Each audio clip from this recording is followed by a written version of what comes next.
அபி. Hello வினோலே. அம்மா நான் உங்ககிட்ட ஒன்று கேட்கணும்னு நினைச்சேன்.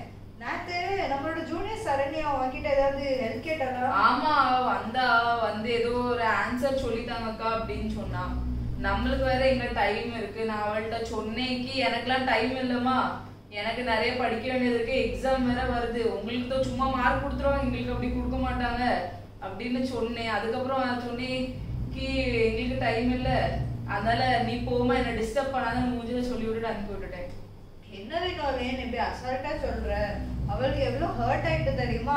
நான் அதுக்கப்புறம் லைப்ரரி போனேன். அப்போ வந்து அவ ரொம்ப சோகமா உட்காந்துருந்தா. என்னாச்சுன்னு கேட்டேன். அதான் அப்போ சொன்னா நான் இப்படி கேட்டேன், அக்கா இப்படி சொல்லிட்டாங்க அப்படின்ட்டு. நான் தான் அவகிட்ட சொன்னேன். அதுக்கப்புறம் இல்லம்மா நீ அவளை தப்பா நினைக்காத, அது வந்து எங்களுக்கு எக்ஸாமுக்கு வந்து பக்கத்துல வந்துருக்கலாம், அதனால படிக்க முடியாது, அதான் அவ சொன்னா. நான் என்ன உனக்கு பிறகு சொல்லி தரேன், கொஞ்சம் எக்ஸாம் முடியட்டு நான் அதுக்கப்புறம் எனக்கு டைம் கிடைக்கும்ல, அப்ப நான் சொல்லி தரேன், உனக்கு நடக்குமா அப்படின்னு கேட்டேன். அவ சரின்னு சொல்லி அதுக்கப்புறம் தான் சமாதானமா போனான். நீ இதை இப்படியே சொல்லியிருக்கலாம்ல, நீ இதை இப்படி தாழ்மையா சொல்லியிருந்தா என்ன உனக்கு ஏதாவது குறைஞ்சு போகுதா? எதுக்கு நீ இப்படி பெருமையா அவகிட்ட இப்படி? நம்ம சீனியர்ஸ் தான், நம்மளுக்கு நிறைய வேலை இருக்கு, நம்மளுக்கு நிறைய ப்ரெஷர் இருக்கு, உண்மைதான். ஆனா அது நீ அவகிட்ட பொறுமையா தாழ்மையா சொல்லியிருந்தா அவளும் புரிஞ்சிருப்பா தானே.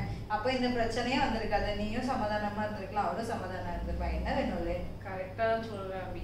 ஆமா ஆமா பிள்ளைலா, நீங்களும் இந்த மாதிரி தாழ்மையா இருக்காம, தாழ்மையா பேசாம, தாழ்மையா நடக்காம இருக்கீங்களா? அப்ப இந்த சண்டே கிளாஸ் உங்களுக்காக தான். Welcome to RPTM Sunday class. இன்னைக்குள்ள டாபிக் தாழ்மையா இரு. இது ப்ரேயர் டைம். எல்லாரும் ப்ரேயர் பண்ணுவோம். கண்ணை மூடி எல்லாரும் ப்ரேயர் பண்ணுவோம். எல்லா சின்ன பிள்ளைகளும் கண்ணை மூடுங்க. ஸ்தோத்திரம் கர்த்தாவே, தகப்பனே உண்மை ஸ்தோத்தரிக்கிறோம் ராஜா. இந்த வேலையை நீங்கள் ஆசீர்வதித்து தருவீராக. தொடக்கம் முதல் ஆண்டவரை முடிவு வரை கர்த்தாவே நீங்கள் பாதுகாத்து வழி நடத்தி வருவீராக.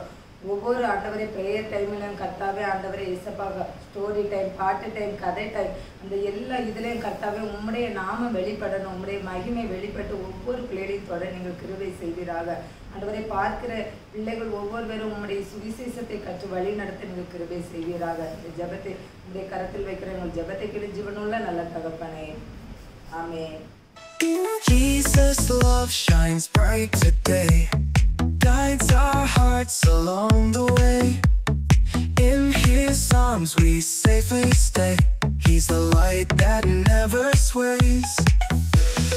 Dance and sing, let's praise His name. Jesus' love is why we came. Feel the joy, it's not a game. Forevermore His love's the flame. Humanity He came to save. Through His grace the lost are brave. Kindness flows just like a wave, from the cradle to the grave. Dance and sing, let's praise His name. Jesus' love is why we came. Feel the joy, it's not a game. Forevermore His love's the flame.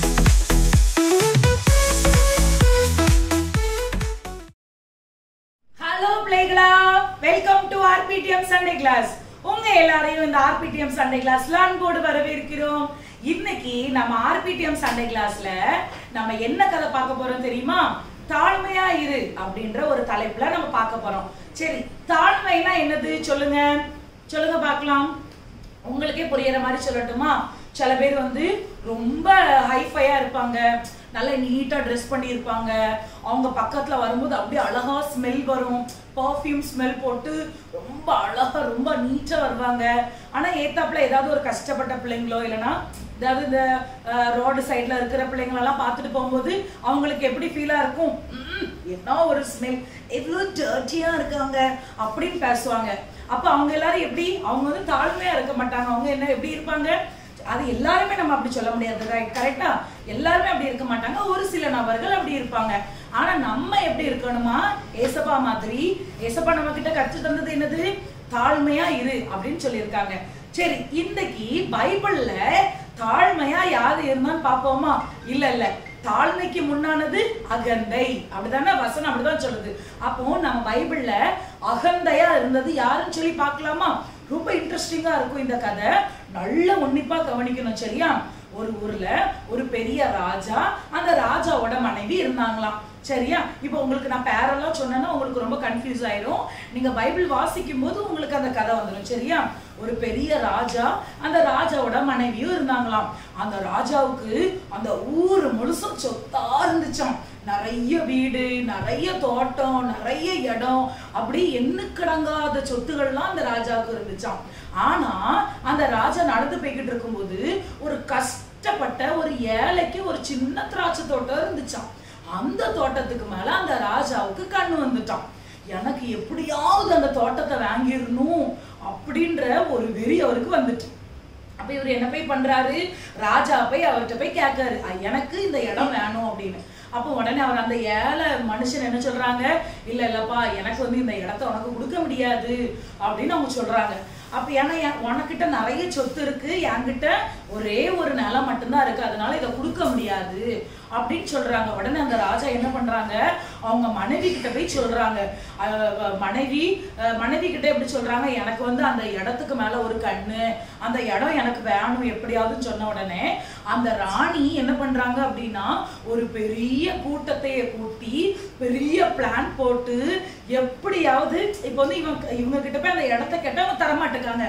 அப்ப என்ன பண்ணிடலாம், அந்த ஆளையே நம்ம கொண்டுட்டா நமக்கு வந்து அந்த இடம் ஈஸியா கிடைச்சிரும் அப்படின்னு சொல்லி அவங்க மனைவி திட்டமிட்டு என்ன பண்றாங்க, அந்த ராஜா அரண்மனைக்கு பக்கத்துல இருக்க அந்த இடத்துக்கு சொந்தக்காரரை என்ன பண்ணிடுறாங்கன்னா கொன்றுதாங்க. அப்ப இத பாத்துக்கிட்டு இருக்க ஆண்டவர் என்ன தெரியுமா பண்றாங்க, உடனே அந்த ஆகாபையும் அந்த ஏசபேலையும் பார்த்து ஏசப்பா என்ன சொல்லியிருந்தாங்க, சபிச்சிருந்தாங்க. சொல்றாங்க, நீ ஒரு கஷ்டப்பட்ட மனுஷனுடைய இடத்தை நீ வாங்கி இப்படி அபகரிச்சிருக்க, நாளை உன்னுடைய முடிவு ரொம்ப பரிதாபமா இருக்கும் அப்படின்னு ஏசப்பா அந்த கர்த்தர் என்ன பண்றாங்க, அவங்களுக்கு ஒரு தண்டனையை கொடுக்கறாங்க. சரியா?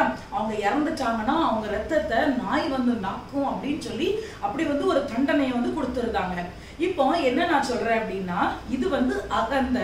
அவங்களுக்கு என்ன அகந்தை இருந்துச்சு சொல்லுங்க, நான் வந்து ஒரு பெரிய ராஜா, நான் வந்து ஒரு பெரிய ராணி, இந்த தேசத்தை ஆள்ற நான் ஒரு ராஜா, அதனால நான் வந்து அகந்தையில இருப்பேன், நான் வந்து பெருமையில இருப்பேன் அப்படின்னு சொல்றாங்க. அப்போ அவங்களுக்கு வந்து எல்லாருமே கீழ்ப்படிஞ்சுதான் ஆகணும். சரியா? அப்ப இவங்க யாருக்கு பயப்படணும், யாருக்கு அவங்க தாழ்மையா இருக்கணும், அப்படி அவங்க இருக்கவே மாட்டாங்க. அப்படிதான பிள்ளைகளா? அதனாலதான் அவங்களுக்கு வந்து என்ன வந்திருக்கு, அகந்தை வந்திருக்கு. ஆனா அகந்தையும் பெருமையும் உள்ள இருந்தா அவங்க முடிவு எப்படி இருக்கும், மிக பரிதாபமா இருக்கும். ஆனா தாழ்மையா இருந்த நபரை குறிச்சு நம்ம பார்ப்போமா? சரியா? இப்ப அந்த தாழ்மையா இருக்கிற நபர் யாரு, நம்ம இயேசு கிறிஸ்து. ஆனா பெதஸ்தா குளத்துக்கு பக்கத்துல இருந்து ஒரு முடவனை பார்த்து ஏசப்பா நடந்து போறாங்க. எத்தனையோ வருஷமா அவர் அந்த முடவர் வந்து அந்த இடத்துலதான் இருந்தாங்க. நமக்கு வந்து வாஷ்ரூம் வந்துச்சுன்னா நம்ம நடந்து வாஷ்ரூம் போய் ஃப்ரெஷ் ஆயிட்டு வருவோம். ஆனா அவரால் போக முடியுமா, இருக்கிற இடத்துலதான் அவங்க வாஷ்ரூம் போவாங்க. அப்போ அவங்க மேல ஒரு ஸ்மெல் வரும். ஆனா ஏசப்பா அவங்க என்ன பண்றாங்க, தேடி போறாங்க, லாசருவை தேடி போறாங்க. அப்புறம் ஒரு ஏழை ஸ்திரீ அவங்க என்ன பண்றாங்க, அவங்க மகனை இழந்து அவங்க மகனுக்காக அழுதுகிட்டு இருக்கும்போது ஏசப்பா அழாதேன்னு சொல்றாங்க. வஸ்திரத்தை தொட்டு ஒருத்திக்கு சுகம் கிடைச்சிட்டு உடனே ஏசப்பா என்ன சொல்றாங்க, விசுவாசம் உன்னை ரட்சித்ததுன்னு சொல்றாங்க. அப்படியா அநேக இடத்துல ஏசப்பா மனதுருகி ஆண்டவர் வந்து கையை நீட்டி அற்புதத்தை செய்யறாங்க. அப்ப ஏசப்பா கிட்ட இருந்து நம்ம கத்துக்கிட காரியம் என்னது, நம்மளும் தாழ்மையா இருக்க கத்துக்கிடணும். சில சப்ஜெக்டுகள்ல நீங்க வந்து நல்ல பிரில்லியண்டா இருப்பீங்க, சில பேர் இங்கிலீஷ் நல்ல ஃப்ளூவெண்டா பேசுவீங்க, சில பேர் மராட்டியில, சில பேர் வந்து மேக்ஸ்ல நல்ல அறிவா நல்ல இன்டெலிஜென்ட்டா இருப்பீங்க. ஆனா வந்து உங்களுக்கு என்ன வந்துடும், டீச்சர் வந்து உங்களை பாராட்டின உடனே ஒரு அகந்தை ஒரு பெருமை வந்துடும். அப்போ தெரியாத பிள்ளைங்களெல்லாம் டிமோட்டிவேட் பண்ண ஆரம்பிச்சிரும். அது வந்து நம்மளை அறியாமல. நம்ம வந்து ஒரு நாளுமே அப்படி பண்ணவே கூடாது. எப்பவுமே கூட இருக்கவங்களுக்கு ஒரு விஷயம் தெரியல அப்படின்னா நம்ம கச்சு கொடுக்கிறவர்களா இருக்கணுமே தவிர அவங்களை என்னைக்குமே நம்ம வந்து டிமோட்டிவேட் பண்றவங்களா இருக்கவே கூடாது. ஏசப்பா கிட்ட இருந்து அநேக காரியங்களை நம்ம கற்றுக்கொண்டிருக்கிறோம். அதனாலதான் ஏசப்பாவோட வழியிலையும் அவர் சத்தியத்திலையும் அவருடைய வழியிலையும் நம்ம நடக்கிறோம். கரெக்டா? அதே போலதான் நம்ம நிறைய காரியங்கள் நல்ல காரியங்களை சொல்லி கொடுக்கிற பிள்ளைங்களா இருக்கணும். அதை விட்டுட்டு அகந்தையா துமுறா பெருமையா என்னைக்குமே இருக்கக்கூடாது. நம்ம தாழ்மையா இருக்கணும். தாழ்மையுள்ளவர்களுக்கோ கர்த்தர் கிருபை அளிக்கிறார்னு வசனம் சொல்லுது. நம்ம கிருபையா இருக்கணும் அப்படின்னா ஏசப்பா நம்ம மேல கிருபையா, ஏசப்பா நமக்கு மேல வந்து அன்பை செலுத்தணும்னா நம்ம எப்படி இருக்கணும், தாழ்மையா இருக்கணும். சரியா? இந்த வசனம் எல்லாருக்குமே, இந்த கதைகள் எல்லாருக்குமே உங்களுக்கு பிரயோஜனமா இருக்கும் நம்புறேன். சரி, எல்லாரும் நம்ம கண்களை மூடி கைகளை கூப்பி நம்ம செபிப்போமா? கண்களை மூடுங்க, எல்லாரும் கைகளை கூப்புங்க. ஸ்தோத்தரிக்கிறோம் ஆண்டவரே, மை நன்றியோடு கூட துதிக்கிறோம், ஸ்தோத்தரிக்கிறோம் அப்பா. இயேசுவே மை துதிக்கிறோம், ஹல்லேலூயா மை துதிக்கிறோம் அப்பா. ஆண்டவரே இயேசப்பா, இந்த கதைகள் மூலியமா அநேக இடத்துல ஏசப்பா, நிறைய இடத்துல நான் ரொம்ப அகந்தையா இருந்திருக்கேன், நான் ரொம்ப பெருமையா நடந்திருக்கேன், எனக்குள்ள ஒரு தாழ்மையே இல்லை ஏசப்பா. ஆனா இந்த நிறைய இந்த கதைகள் எல்லாம் பார்க்கும்போது ஏசப்பா, அந்த ஆகாபும் எசபேலும் எப்படி இருந்தாங்க, அகந்தைய உள்ளவர்களா இருந்தாங்க. ஆனா ஏசப்பா எவ்வளவு தாழ்மையா இருந்தாங்க. ஆனா அந்த தாழ்மை எங்களுக்குள்ள வைங்க ஏசப்பா.